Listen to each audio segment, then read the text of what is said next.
हम इस वीडियो में चिन्ह फलन, जिसे हम इंग्लिश में सिग्नम फंक्शन कहते हैं, इसके बारे में बात करने वाले हैं।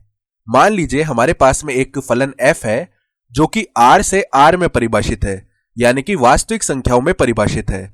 और इसे किस प्रकार से परिभाषित किया जाता है, देखिए y बराबर fx, और यह किसके बराबर है? यह एक खंडों में परिभाषित फलन यानी कि खंडशः फलन है, जिसे हम इंग्लिश में पीस वाइज फंक्शन कहते हैं। इसका मतलब है कि यह अलग अलग इनपुट मानों के लिए अलग अलग व्यवहार करता है।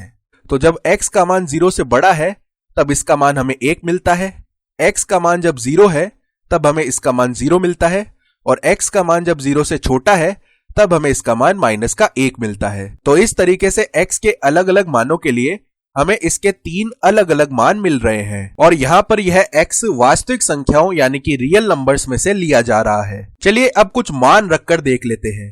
तो यदि हम x का मान 1 रख देते हैं तो क्योंकि 1 धनात्मक है यानी कि पॉजिटिव है, तो हमें यहाँ पर 1 ही मिलेगा। अब यदि हम x का मान 2 रख देते हैं तो 2 भी धनात्मक है यानी कि पॉजिटिव है, तो हमें यहाँ पर 1 ही मिलने वाला है। और ध्यान दीजिए ये दोनों एक समान है, यानी यहां पर भी 1 मिल रहा है और यहां भी 1 ही मिल रहा है। इसी तरह यदि हम x का मान 3 रख देते हैं तो हमें यहां पर 1 ही मिलेगा।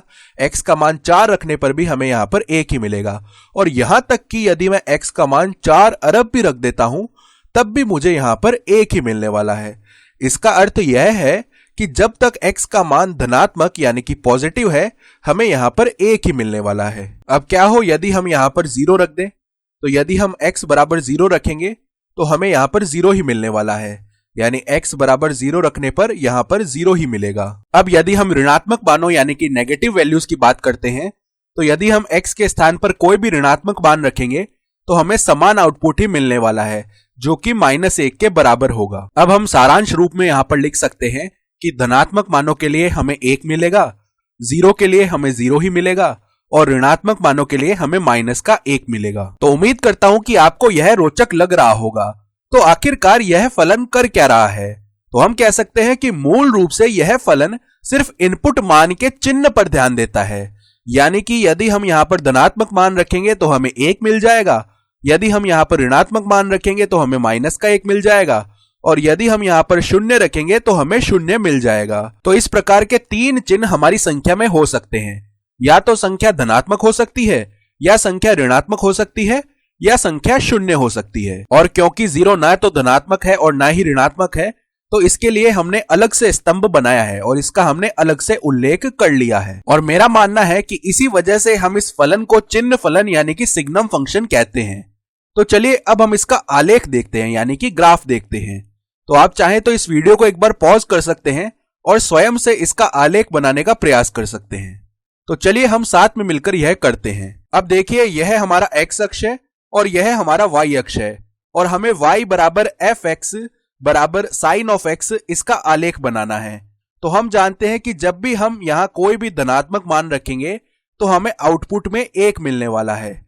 इसका अर्थ है कि प्रथम चतुर्थांश में यह एक सरल रेखा आएगी, या ऐसे भी कह सकते हैं कि प्रथम चतुर्थांश में यह अचर फलन, जिसे हम इंग्लिश में कांस्टेंट फंक्शन कहते हैं, उसकी भांति व्यवहार करेगा।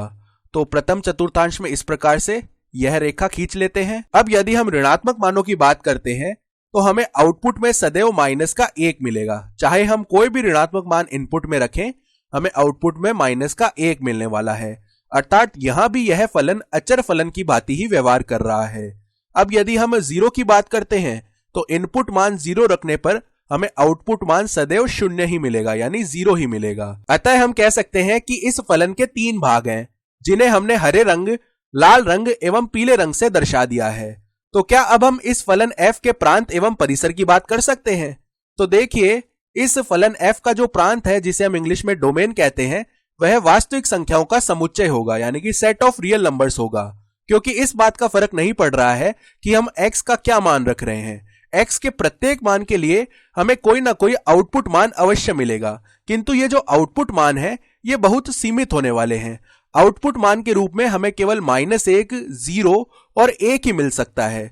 यानी कि हम कह सकते हैं कि f का जो परिसर है यानी कि रेंज है, वह एक समुच्चय आएगा जिसके अंदर -1, 0 और 1 ये 3 मान होने वाले हैं। तो इस प्रकार का यह समुच्चय आएगा और इस तरीके से हमने हमारा चिन्ह फलन समझ लिया है।